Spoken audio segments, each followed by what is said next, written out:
Good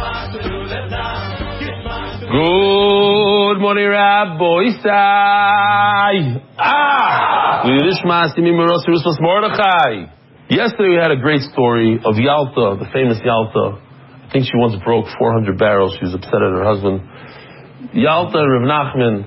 Yalta's Rav Nachman's wife. She says to Rav Nachman, if she could eat chazar, there's a way to taste what chazar is. How do you taste basar b'cholav? So he tells her, not a problem. You take the udder of a cow that's full of milk, you roast it and eat it, you'll taste basar b'cholav. So the Gemara asks, 2 lines from the bottom of Kuf Tesam days. He missed the whole step. You have to tear it. You have to slice it. What was this? I don't know if we saw this one. Yeah, this is the udder.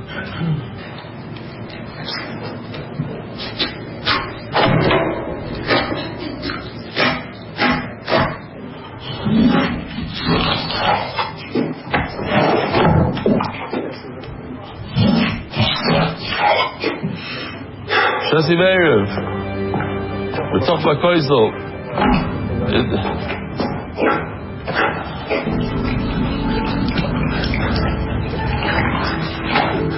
The wall's wet.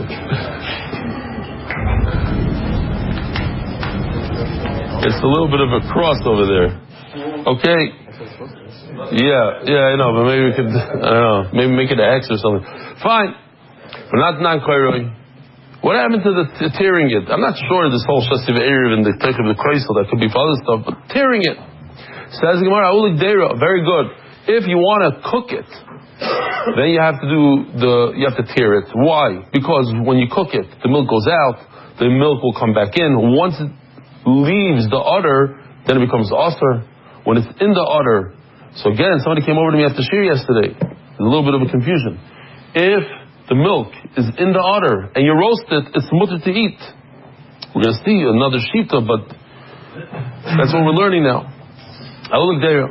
Ask the Gemara of Aktani Shebishloi. Now, if you have a pencil, I would recommend even putting on top of this word Shebishloi doesn't mean to cook. Over here, Shebishloi means to roast. It says, if you roast it, the Evid in, it seems like that it's only after the fact, but not in the first place. You shouldn't go ahead and roast an udder. Says the Gemara, Wadin, no. In the first place, you go ahead and roast an udder like this picture. It's mutter, no problem. We had yesterday this case. I'll just remind you, this beautiful, the case of where a calf drinks a lot of milk. Now the milk it skips the base that kois is beautiful, and the hemstas go straight directly into the keva. So now you have it. How do you say sabur? It's not contained. Gathered. It's gathered in one place. You have a bunch of. So why is this any different than an udder? It looks like an udder to me, but it's very different because it left the mother. Once it leaves the udder, the real udder, then it becomes aser. And it left the udder. So what if it's gathered in a place? It's also sometimes gathered in a milk bottle. That's not called gathered. So Mela, this is 100% aser. And I want to tell you that it's aser. There's no way, even after the fact, to roast this particular intestines and eat it. So to mimic that the reish and the seifa should sound the same, but there's no connection. When you roast an udder, the actual udder with the milk, it's mutter lechatchila. There's no rabbanon that'll tell you don't do it, it's not the right thing. Go ahead and do it. So when Reb Elazar went up to Eretz Yisrael, he bumped into Ziri. So if you remember, we had two ways that Rav said it. They were both the opposite of each other. The first line on Kuf Tes on Vez, Rav said that if you roast a chal, it's 100% mutter. The second one was it's no good. It's aser. Do you know who the Tana, who gave this over to Rav? Who told Rav that it's aser? They pointed to Rav Yitzchak Bar Abdumi. They said he's the culprit. So they go over to him. They go to Rav Yitzchak Bar Abdumi. Why did you tell Rav that roasting the udder with the milk is also. No, I deny it. Let me tell you what happened.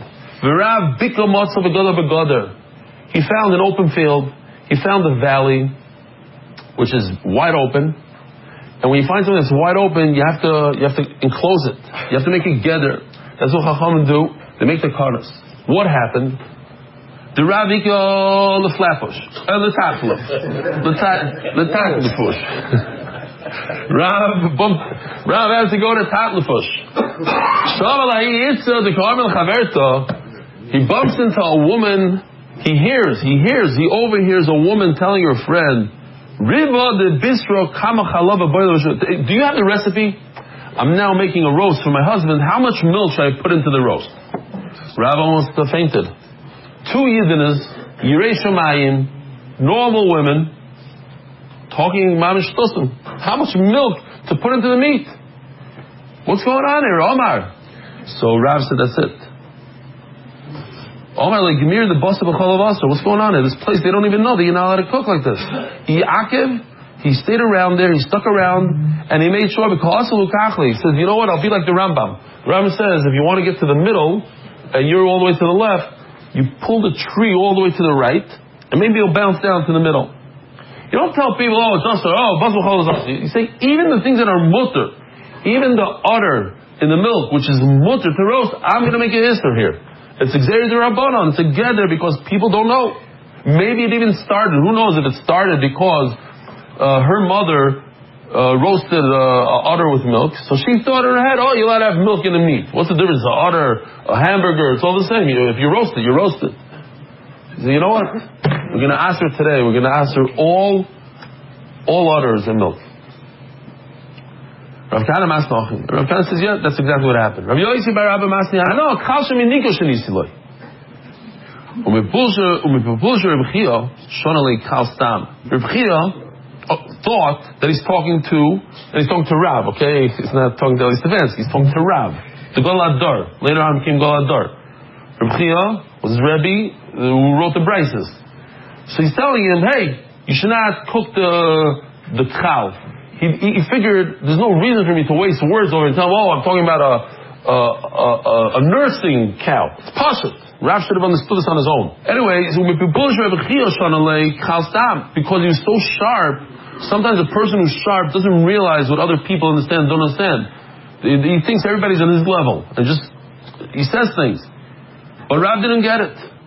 Says Rashi, he's very, very sharp. But maybe he thought his talmidim chudadim k'moisai. He thought his talmidim are as smart as him, like understand things. It's hard, imagine you want to be a second grade Rebbe. It's hard to put yourself in their position and talk on their level.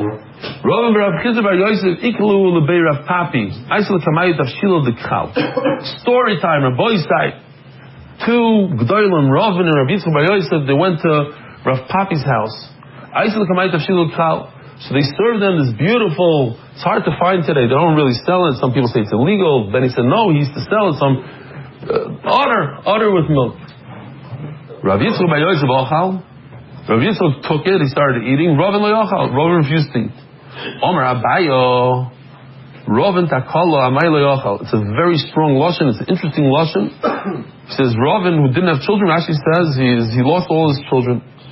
He called him like a strong name. Amay lo yochal. Why wouldn't you eat? Think about it. If let's say Reb Chaim Kanievsky's daughter cooked something for you, you know where did she grow up? Where? Think she made this stuff up? You think this is the first time she's making this recipe? You grew up in a Gadol's house, you know what's going on. The visu the Rav Papi, the wife of Rav Papi, who cooked this food, brati the Reb Yitzchak Nafcha. She's the daughter of a Gadol. Reb Yitzchak Nafcha Mori Duvda. He's the master of stories. He's the one that's super medactic in all mitzvahs. He's Baal Moifes. Mori Duvda. He's like a Baal, Mori Baal Duvda of Moifes, like of stories. All the stories of that generation went through him. He did this, he did that. If she didn't see it in her father's house, it's much like a raya, like a lahalacha sort of. If this woman is cooking it, I know that her father was okay with it. And Abai calls him like, Takala, Rabbi Takala, you don't have any kids. Don't you see who's cooking this food here? This is important to see over here. In Surah, this is Bavel, right? Surah is down on the bottom,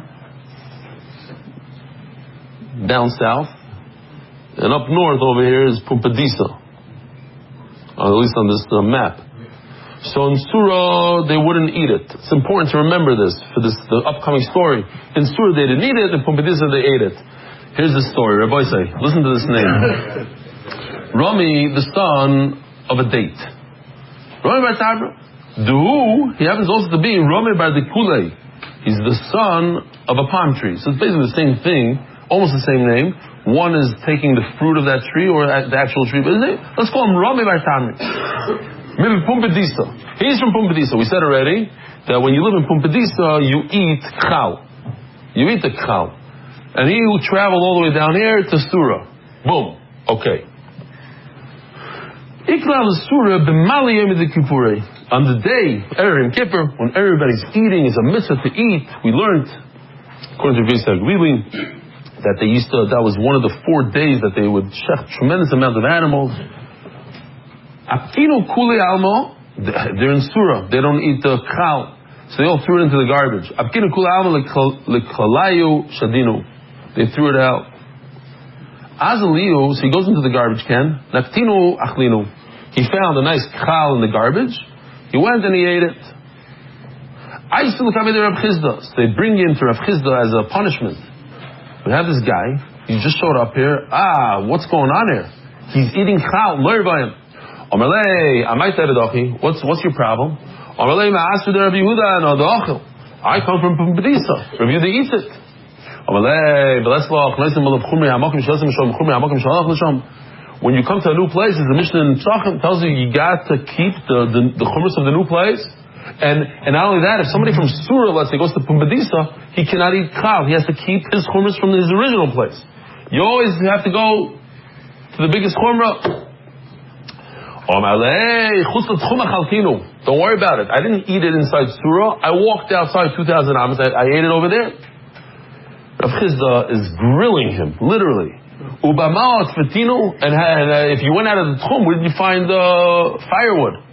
Omarlei bepurtzene, with the grape seeds. V'dilma miyayin nesachavio. How did you know that you were able to use it? Maybe somebody, like, he was not happy with him that he ate the chal. What kind of business is eating chal? Maybe it's yayin nezek, maybe it's also nano. I noticed that they were 12 months old. It already, the date of Isra expires, you're allowed to eat it. V'dilma, the gazel have it. How do you know? Maybe it's owned by somebody.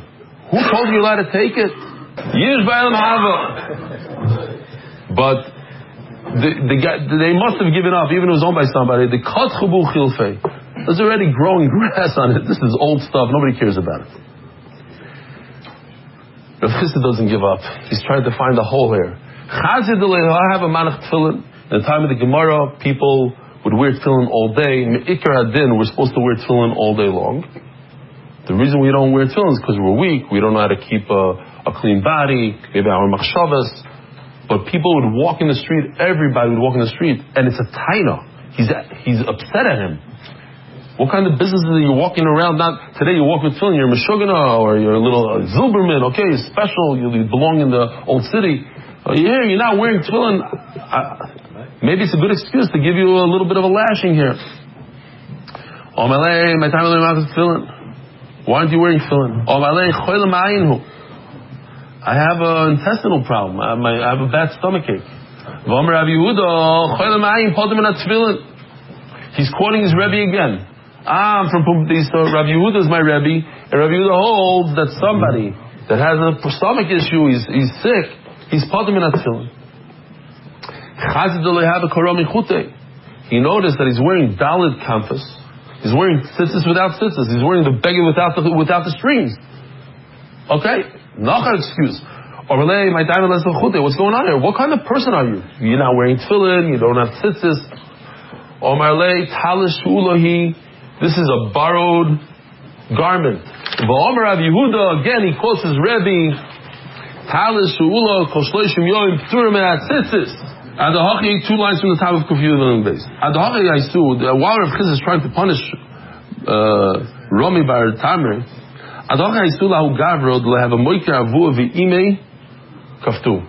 listen to this. They lived in a different generation. We live in a different generation today. The reason he's Machal Shabbos, we have to understand, we have trauma, this, that. The guy didn't give the proper amount of respect to his parents, so they brought him in to Bezdin, and they tied him down to a beam, and they're about to give him lashes. Mamish like last week's parasha, Shoytim v'Shoytim Titnu L'cha. Omar Lahu, so Rami Batamir was over there. Omar Lahu, Shifku, leave him. You can't tie him to a beam.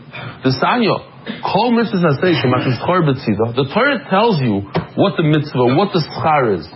Zarichas yomim, you're going to live long years. So if that's the schar, you don't have in bezin shalomata muzar moles, says Rashi. The Torah tells you the punishment is you're not going to get long years. You don't have the right to add punishment. It's double jeopardy. Now in New York, double jeopardy. Yeah, it already has a punishment. You're going to give another punishment. Look at this Rashi over here. They tied him down to a beam. Says Rashi. If a person has a positive commandment in front of him, and he writes to the kaim, he doesn't want to do it, keep going. How are you not building a sukkah? They get into his kishkas. Build a sukkah. He doesn't want to shake a little today. I had trauma when I was younger. My father forced me to shake a little. I don't want it today. They beat him till he loses his life. That was the generation then. I see it very sharp. So the Chassam Sofer, others ask, what do you mean he's very sharp? He didn't say one chiddush. Everything he said, he quoted from Rabbi Yehuda. Rabbi Yehuda said, you're allowed to eat out of the tchum. Rabbi Yehuda said this. Don't take him off. Don't beat him up because it's a matan schar b'tzida. Where's the charifus exactly? So you remember it. So you say it's one thing to remember. It's one thing to apply it to something that's relative to you. And when you know how to take halacha and apply it to something, and you apply it to something that's neged to you right now. How do I eat this chal? Okay, I walk outside, I go that way. I do this, I do. You show the charifus. That's charif. Omerlei, he says, I see you're very sharp. Omerlei, Rav Chizah tells Rami Bar Tamer, you're very sharp. Omerlei, so Rami Bar Tamer tells him back, if I was there in Pupadisa with Rabbi Yehuda, then I'll really show you how sharp I am. There's a video, I didn't see it. It came in at 2 a.m. in the morning from Yoshi. It's Rami Bar Tamer.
Bezdin said the Gemara and Rav Chizda. Okay. So Zog the Gemara. Omar le Rabbi le Rav Safra. Kisaltis lahosam when you go to Eretz Yisrael, you should ask in Eretz Yisrael, what do you do with the liver? In other words, liver, we said it's all, basically it's blood, and it's mutter. There's a special heter in the Torah that you're allowed to eat liver. But what happens if you cook liver? Does it change anything? He goes to Eretz Yisrael and he sees Reb Zreika. I actually cooked it for Reb Ami, and he ate it. So in the beginning of the year, we're saying that the udder, you cook it, and the milk goes out, and then comes back in, it's problematic. So why isn't there that kind of problem with the liver? You cook it, blood goes out of the liver, comes back into the liver, maybe it should be problematic. No, Reb Ami ate it. He came back to Abai and he told him what he saw. I never had a problem about the liver itself. I know they could cook a liver and eat it. Why? Because I'm not concerned that the blood is going to go back into the liver as long as it's being cooked. Cooking makes the blood leave. It's a one way. It pushes the blood out. It doesn't allow the blood to come in as long as it's cooking. What if you cook a liver in the same pot as a chonk, let's say, and it has other meats in there? Perhaps the blood of the liver will go into the meat. So he says, why were you so certain about the halacha of the liver itself that you're allowed to eat the liver? That you didn't have a shiloh. Why? Because it's in Mefurish Mishnah, the liver itself doesn't become asur when you cook it. So if so, you shouldn't have a question at all about other meat. Why? Because that's also Mefurish Mishnah. It's not. If you know Mishnayos, you know Mishnayos. So you should know both answers. The answer for the actual liver, you know from the Mishnah. So the answer for the meat, the friends of the liver, you should also know the answer. What does it say in the Mishnah?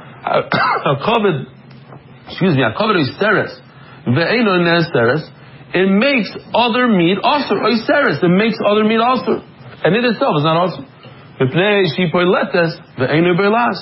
So if you know that answer, you should know this answer. Rabbi Sai, have a wonderful day. Merit the schus of spreading Torah throughout the world. Sponsor a shiur today. MDYsponsor.com or sponsor at MDYDaf.com.